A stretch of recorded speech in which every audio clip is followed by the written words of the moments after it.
साथियों, अगर आपका भी रेलवे ग्रुप डी का एग्ज़ाम है तो इस वीडियो को आप लोग पूरा देखना। इस वीडियो में मैंने टोटल क्वेश्चंस लिया है जो बार बार आपके एग्जाम्स में रिपीटेडली पूछा जा रहा है। लगभग हर शिफ्ट में इस टॉपिक से क्वेश्चन पूछा जा रहा है, तो इसलिए मैंने एक कंपाइलेशन बनाया है। तो चलिए इस वीडियो को हम लोग स्टार्ट करते हैं। देखो, सबसे पहला क्वेश्चन है कि मार्च 2026 में जारी वर्ल्ड हैप्पीनेस रिपोर्ट के अनुसार दुनिया के सबसे खुशहाल देशों में पहला स्थान किसे मिला है। तो दुनिया का सबसे खुशहाल देशों में सबसे पहला स्थान मिला है फिनलैंड को। ये आप लोग याद रख लेना। वर्ष 2026 की विश्व खुशहाली रिपोर्ट में यूरोपीय देश फिनलैंड ने लगातार 9वें वर्ष भी अपना शीर्ष स्थान मजबूती से बरकरार रखा है। यह रिपोर्ट संयुक्त राष्ट्र के सतत विकास समाधान नेटवर्क द्वारा जारी की जाती है। इस सूची में भारत का स्थान 116वें पे है। नेक्स्ट क्वेश्चन हम लोग देखते हैं। नेक्स्ट क्वेश्चन है कि केंद्र सरकार द्वारा गठित भारत के 16वें वित्त आयोग के अध्यक्ष के रूप में किसे चुना गया है। तो डॉक्टर अरविंद पनगड़िया को 16वें वित्त आयोग के अध्यक्ष के रूप में नियुक्त किया गया है। भारत सरकार द्वारा नवगठित 16वें वित्त आयोग का नया अध्यक्ष नीति आयोग के पूर्व उपाध्यक्ष और विश्व प्रसिद्ध अर्थशास्त्री डॉक्टर अरविंद पनगड़िया को बनाया गया है। उनसे पहले इस महत्वपूर्ण संवैधानिक पद पर 15वें वित्त आयोग के अध्यक्ष के रूप में एन.के. सिंह कार्यरत थे।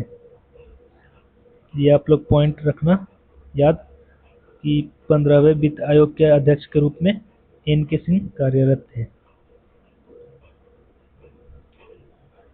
तीसरा प्रश्न है, सिंगापुर ओपन 2026 के पुरुष युगल फाइनल में भारतीय जोड़ी सात्विक और चिराग ने किसे हराया। तो ये हराया है इंडोनेशिया की जोड़ी को।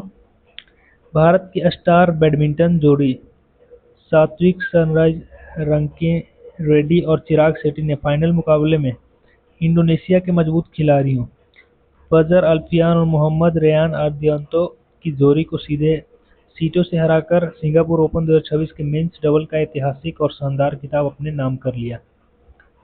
नेक्स्ट क्वेश्चन हम लोग देखते हैं।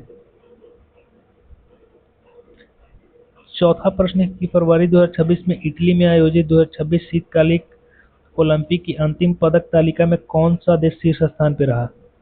तो शीतकालिक ओलंपिक में रहा सबसे शीर्ष स्थान पर नॉर्वे। इटली के मिलान में आयोजित 2026 के शीतकालिक ओलंपिक खेलों की अंतिम पदक तालिका में नॉर्वे ने 41 पदकों, जिसमें से 18 स्वर्ण के थे, 12 रजत और 11 कांस्य के साथ सर्वोच्च पहला स्थान हासिल किया। इस वैश्विक प्रतियोगिता में अमेरिका दूसरे और इटली तीसरे स्थान पर रहा। तो ये आप लोग याद रखना कि शीतकालिक ओलंपिक में शीर्ष स्थान पर रहा नॉर्वे, जिसने 41 पदक जीता। प्रश्न संख्या 5 है कि अप्रैल 2026 में उत्तर प्रदेश के किस अभयारण्य या झील को भारत का 99वां रामसर स्थल घोषित किया गया है। तो 99वां रामसर स्थल घोषित किया गया है सोखा पक्षी झील अभयारण्य को। उत्तर प्रदेश के अलीगढ़ जिले में स्थित सोखा पक्षी झील अभयारण्य को जलीय जीवों और पक्षियों को संरक्षण के लिए भारत का 99वां और उत्तर प्रदेश का 12वां रामसर स्थल घोषित किया गया है। यह स्थानीय और प्रवासीय पक्षियों के लिए अत्यंत महत्वपूर्ण प्राकृतिक आवास है। तो ये पॉइंट आप लोग याद रखना। नेक्स्ट प्रश्न है, मार्च 2026 में world para athletic grand prix 2026 किस देश में आयोजित किया गया है। तो ये आयोजित गया था भारत के नई दिल्ली में। मार्च 2026 में इस प्रतिष्ठित अंतर्राष्ट्रीय खेल प्रतियोगिता world para athletic grand prix का सफल आयोजन भारत की राजधानी नई दिल्ली के जवाहरलाल नेहरू स्टेडियम में किया गया। इस भव्य आयोजन में भारतीय पैरा एथलीटों ने उत्कृष्ट प्रदर्शित करते हुए कुल 208 पदक जीतकर तालिका में पहला स्थान पाया। सातवां प्रश्न देखिए साथियों आपके स्क्रीन पे। केंद्रीय बजट 2026-27 में उच्च शिक्षा को बढ़ावा देने के लिए किस नई योजना की घोषणा की गई है। तो ये है पीएम विद्या लक्ष्मी योजना। इस महत्वाकांक्षी सरकारी योजना का मुख्य उद्देश्य देश के शीर्ष शिक्षण संस्थानों जैसे कि आईआईटीज और एनआईटीज में प्रवेश पाने वाले होनहार और मेधावी छात्रों को बिना किसी गारंटी के शिक्षा ऋण और पर्याप्त वित्तीय सहायता आसानी से प्रदान करना है, ताकि वे बिना किसी रुकावट के अपनी पढ़ाई पूरी कर सकें। तो ये वाला ये याद रखना आप लोग, पीएम विद्या लक्ष्मी योजना। 8वां प्रश्न देखिए साथियों, मार्च 2026 में 16 वर्ष से कम आयु के बच्चों के लिए सोशल मीडिया पर प्रतिबंध लगाने वाला भारत का पहला राज्य कौन बना? इससे पहले आपको पता होगा कि दुनिया में सबसे पहला देश था ऑस्ट्रेलिया, जिसने 16 वर्ष से कम आयु के बच्चों को सोशल मीडिया पर पूरी तरह से प्रतिबंध लगा दिया था। और भारत में यह है कर्नाटक। बच्चों के मानसिक स्वास्थ्य और साइबर सुरक्षा को ध्यान में रखते हुए कर्नाटक सरकार ने यह ऐतिहासिक कानूनी कदम उठाया है। वैश्विक स्तर पर बात करें तो ऑस्ट्रेलिया 16 वर्ष से कम आयु के बच्चे के लिए सोशल मीडिया पर पूर्ण प्रतिबंध लगाने वाला दुनिया का पहला देश है। तो पहला देश पूछेगा तो ऑस्ट्रेलिया, और भारत में अगर पहला राज्य पूछेगा तो यह है कर्नाटक। 9वां प्रश्न है कि भारतीय पुरुष टीम ने 2026 में किसे हराकर कुल मिलाकर छठी बार आईसीसी अंडर 19 विश्व कप का खिताब जीता? तो ये हराया है इंग्लैंड को। भारत की अंडर 19 क्रिकेट टीम ने इतिहास रचते हुए छठी बार यह प्रतिष्ठित विश्व कप जीता। 2000 में जीता था, 2008 में, 2012, 2018, 2022 और 2026 में। 2026 के फाइनल में वैभव सूर्यवंशी को इंग्लैंड के खिलाफ 175 रनों की शानदार पारी खेलने के लिए प्लेयर ऑफ द मैच चुना गया। तो प्लेयर ऑफ द मैच किसे चुना गया साथियों? ये चुना गया है बिहार के वैभव सूर्यवंशी को। 10वां प्रश्न है, छठे खेलो इंडिया विंटर गेम्स 2026 का आयोजन संयुक्त रूप से किन दो स्थानों पर किया गया?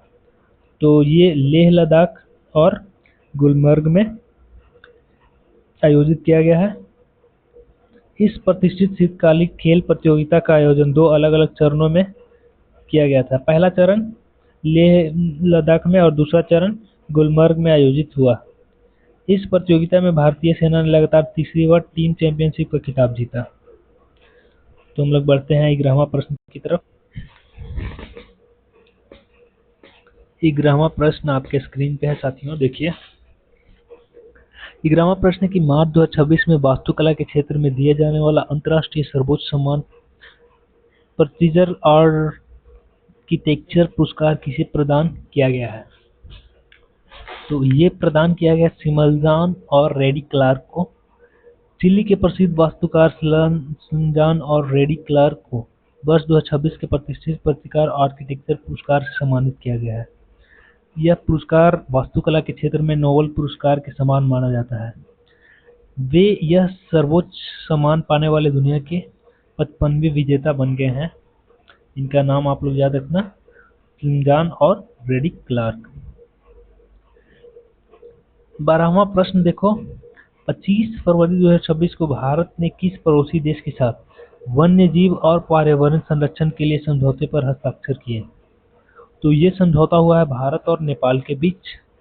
भारत ने अपने पड़ोसी देश नेपाल के साथ वन्यजीव संरक्षण, पर्यावरण, जैव विविधता और जलवायु परिवर्तन के क्षेत्रों में द्विपक्षीय सहयोग को मजबूत करने के लिए एक ऐतिहासिक समझौता ज्ञापन पर आधिकारिक रूप से हस्ताक्षर किए हैं, ताकि दोनों देश मिलकर काम कर सकें। तो ये पॉइंट आप लोग याद रखना। ये भी प्रश्न लगातार 3 से 4 बार आपके आरआरबी ग्रुप डी एग्जाम में पूछा गया है। नेक्स्ट प्रश्न है प्रश्न संख्या 13। केंद्रीय बजट 2026-27 के अनुसार भारत सरकार का प्रस्तावित राजकोषीय घाटा जीडीपी के कितना प्रतिशत है? तो ये है 4.1%। केंद्रीय बजट 2026-27 के नियमों के अनुसार सरकार ने अपने राजकोषीय घाटा को जीडीपी के 4.1% तक सीमित रखने का लक्ष्य रखा है। वहीं वित्तीय वर्ष के लिए कुल व्यय इतना करोड़ रुपए प्रस्तावित किया गया है, 53,47,315 करोड़। प्रश्न संख्या 14 है, 26 जनवरी 2026 को भारत का अपना कौन सा महत्वपूर्ण गणतंत्र दिवस मनाया जाएगा? तो ये 77वां गणतंत्र दिवस। 26 जनवरी 2026 को भारत ने अपना स्वतंत्रता गणतंत्र दिवस के अत्यंत हर्षोल्लास के साथ मनाया। इस वर्ष मुख्य अतिथि के रूप में यूरोपीय संघ के 2 बड़े नेता उपस्थित हैं। परेड की मुख्य थीम राष्ट्रीय गीत वंदे मातरम के 150 वर्ष पूरे होने के सम्मान पर आधारित था। 77वां गणतंत्र दिवस।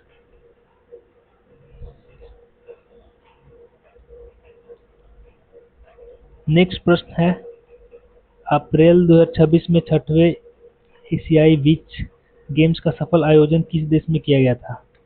तो ये आयोजन किया गया था चीन के शान्या शहर में। एशियाई महाद्वीप के खिलाड़ियों के लिए आयोजित होने वाले छठवें एशियाई बीच गेम्स का भव्य और सफल आयोजन 22 से 30 अप्रैल 2026 तक चीन के खूबसूरत तटीय शहर शान्या में किया गया था। इसमें कई रोमांचक समुद्री और बीच खेलों को शामिल किया गया। प्रश्न संख्या 16 है, विख्यात संगीतज्ञ डॉक्टर एन राजम को वर्ष 2026 में किस क्षेत्र के लिए पद्म विभूषण से सम्मानित किया गया? तो ये सम्मानित किया गया कला के क्षेत्र में ये थे doctor N Rajam. Doctor N Rajam एक प्रसिद्ध वायलिन वादक हैं जो हिंदुस्तानी शास्त्रीय संगीत से जुड़े हैं।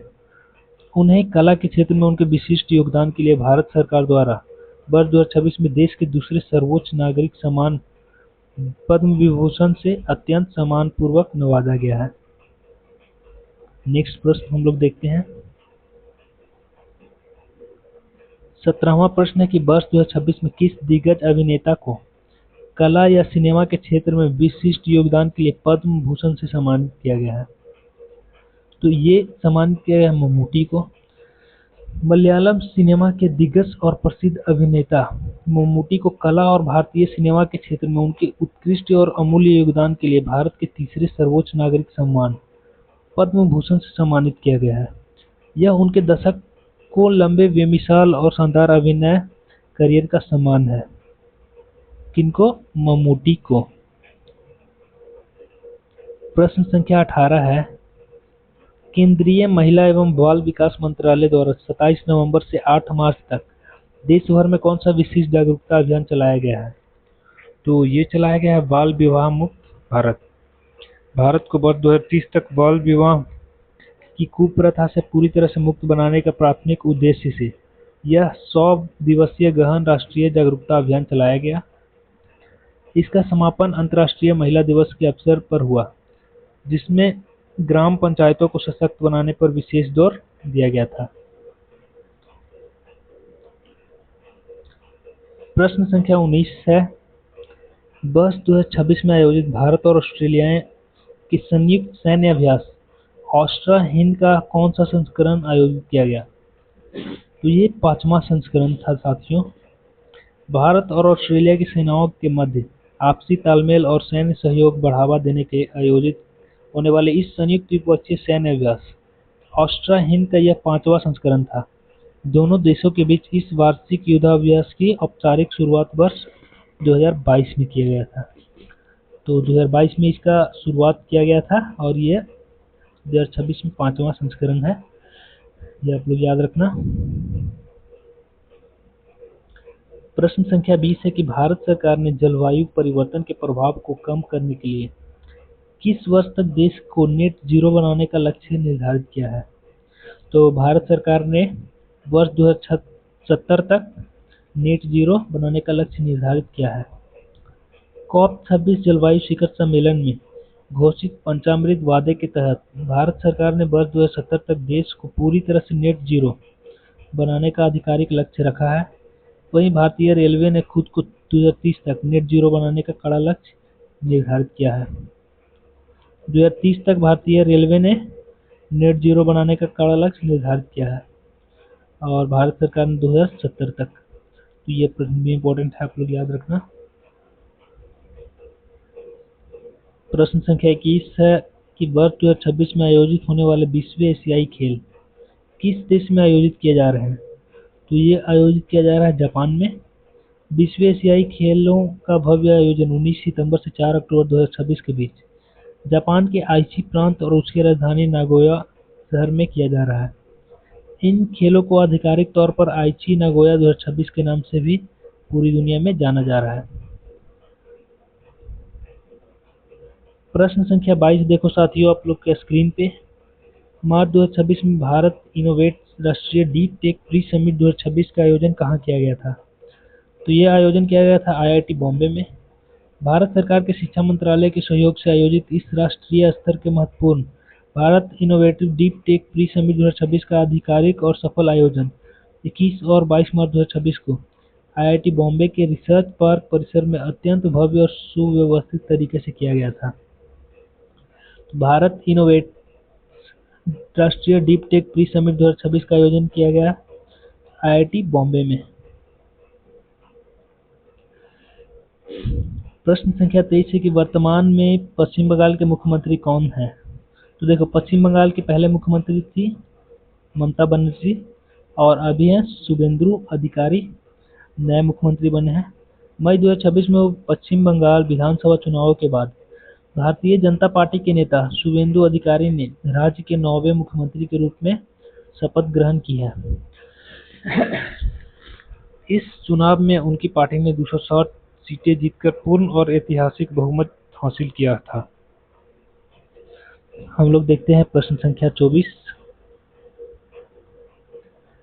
प्रश्न संख्या 24 है कि अप्रैल 2026 में डीआरडीओ द्वारा आत्मनिर्भर भारत पहल के तहत विशेष रक्षा प्रौद्योगिकी प्रदर्शन का आयोजन कहाँ किया गया था? तो ये किया गया पूर्वी चंपारण यानी कि मोतिहारी में, बिहार में। डीआरडीओ द्वारा इस विशेष रक्षा प्रौद्योगिकी मेगा प्रदर्शनी का सफल आयोजन 15 से 18 अप्रैल 2026 तक बिहार के पूर्वी चंपारण जिले में किया गया था। इसका मुख्य उद्देश्य युवाओं में वैज्ञानिक सोच विकसित करना और देश की स्वदेशी रक्षा क्षमताओं को प्रदर्शन करना था। तो ये किया गया था पूर्वी चंपारण, बिहार में।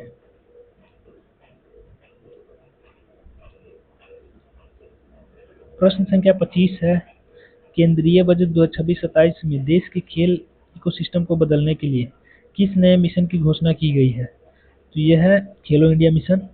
भारत के खेल क्षेत्र को पूरी तरह से बदलने और देश को वैश्विक खेल महाशक्ति बनाने के लिए 10 वर्षीय खेलो इंडिया मिशन की महत्वपूर्ण घोषणा की गई है। इसके लिए युवा मामले और खेल मंत्रालय को 4,479.88 करोड़ रुपए का अब तक का सबसे बड़ा बजट आवंटित किया गया है। तो देखो, इस लेक्चर में हमने टोटल 25 क्वेश्चंस किया और उसके इंपॉर्टेंट फैक्ट्स को देखा। तो ऐसे ही नेक्स्ट लेक्चर आते रहेंगे। तब तक के लिए आप इस वीडियो को लाइक करिए, इस वीडियो को अपने फ्रेंड्स के साथ शेयर कर दो, और अगर आप इस चैनल पर नए हो तो मेरे चैनल को सब्सक्राइब कर लो। तब तक मिलते हैं हम लोग नेक्स्ट वीडियो में।